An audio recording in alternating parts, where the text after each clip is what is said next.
Ici, dans ce faubourg neutre et confortable, se plaisent ceux qui vivent à Cabourg toute l'année. On est en février sous un ciel bas et enveloppant. Ce jour-là, monsieur et madame Museau attendent une gouvernante qui devrait arriver à 14h02 par le bus de Caen. La décision d'engager quelqu'un à ce genre de poste n'a pas été simple, et ils ont longuement hésité sur l'endroit où aurait lieu l'entretien avec la candidate. Le salon leur semblait trop cérémonieux, le bureau trop petit, la salle à manger trop intime, la cuisine trop irrespectueuse. Finalement, ils ont choisi de se tenir dans la véranda, pièce tout en courant d'air qui n'ouvre généralement qu'à la belle saison. La véranda de monsieur et madame Museau est, ce jour-là, la seule fenêtre éclairée en façade dans cette rue paisible, si bien qu'on les voit de loin à travers les grandes baies vitrées comme sur la scène illuminée d'un théâtre. Lui est debout, en veste, incapable de rester en place, tournant autour de la table. Parfois il s'arrête et crée une note sur un bloc de papier posé sur la table devant lui. Sa femme se lève, revient avec un chandail.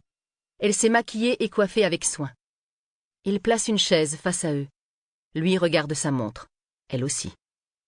Monsieur Museau jette un regard au dehors, juste au moment où je m'engage dans l'allée de gravillon blanc entre le garage et la haie. Il se tourne vers sa femme, sans doute pour l'avertir, mais elle est déjà debout. La porte est ouverte avant que j'aie eu le temps de sonner. « Vous êtes la gouvernante ?» C'est mon premier entretien d'embauche depuis que je cherche du travail à Caen, en Basse-Normandie. Dans la véranda, madame Museau me désigne la chaise vide. Monsieur Museau m'avait averti au téléphone. Nous sommes à la retraite tous les deux. Enfin, si on peut dire. Madame Museau a toujours été une femme d'intérieur. Il conduira l'entretien, annonce-t-il tout simplement, parce qu'il n'a pas l'habitude que les choses se passent autrement. Je sais comment faire des embauches, j'ai dirigé jusqu'à 500 personnes, j'avais plusieurs entreprises. Vous connaissez Bernard Tapie, l'homme d'affaires? Moi, c'est la même histoire. Visage dévasté, impérieux, il me jauge. Il parle de sa santé, 2 opérations cardiaques dont il donne volontiers des détails. La conclusion arrive avec une brutalité qu'il savoure. Avec tout ce que j'ai traversé, je ne serai plus là bientôt. J'estime poli de me récrier, mais madame Museau m'interrompt aussitôt. Si, avec tout ce qu'il a traversé, il ne sera plus là bientôt. Pour l'instant, on en fait encore beaucoup. Madame Museau s'occupe du repassage. Elle mène le ménage, elle cuisine, elle fait tout. Mais attention, je dis bien pour l'instant. On en fera de moins en moins.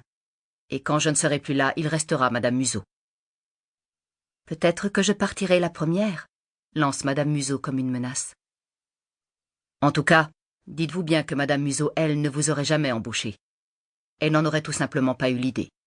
Moi, je prévois. Moi, je m'organise. Moi, je décide. Tu parles trop. Ses beaux traits bougent à peine. Elle a dû en baver avec lui sans avoir jamais pu prendre sa revanche. Monsieur Museau continue comme s'il n'avait pas entendu. On a décidé de prendre quelqu'un tant que nous sommes encore bien.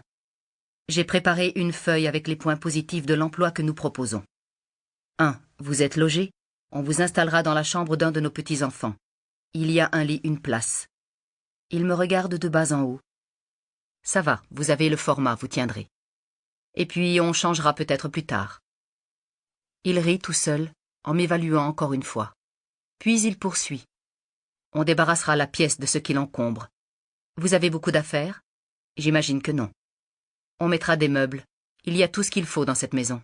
Il y a même trop. 2e point positif. Vous êtes nourri. Madame Museau fait les courses au supermarché juste à côté. Vous irez avec elle. Elle achète des choses, vous lui direz « ça me plaît ». Elle le prendra aussi. Vous voyez ce que j'essaie de vous faire comprendre? C'est informel. Parfois, madame Museau vous dira « je suis fatiguée » et vous irez faire les courses toute seule. Elle aime bien aussi aller à Carrefour. C'est plus loin, mais plus grand. Ça lui permet de voir du monde. Madame Museau fait la cuisine, mais vous pouvez l'aider. Vous pouvez mettre le couvert. Vous débarrasserez, vous emmènerez les plats, mais vous mangerez avec nous. Comment vous dire ça? Je ne veux pas de quelqu'un dans la cuisine et puis nous dans la salle à manger. Pas question. Je n'aime pas ça du tout. Il s'interrompt. J'ai un sacré caractère, pas vrai? Ma femme me le dit. Tu parles sec, dur. Ça m'arrive en tout cas. C'est normal. J'ai eu jusqu'à 500 personnes sous mes ordres. Je vous l'avais dit? Oui. Et pour Bernard Tapie aussi, je vous l'ai dit? Moi, je travaillais dans la construction. Pour continuer à écouter ce livre audio gratuitement, cliquez sur le lien dans la description et vous pourrez l'écouter en entier sans frais grâce à l'essai de 30 jours d'Audible.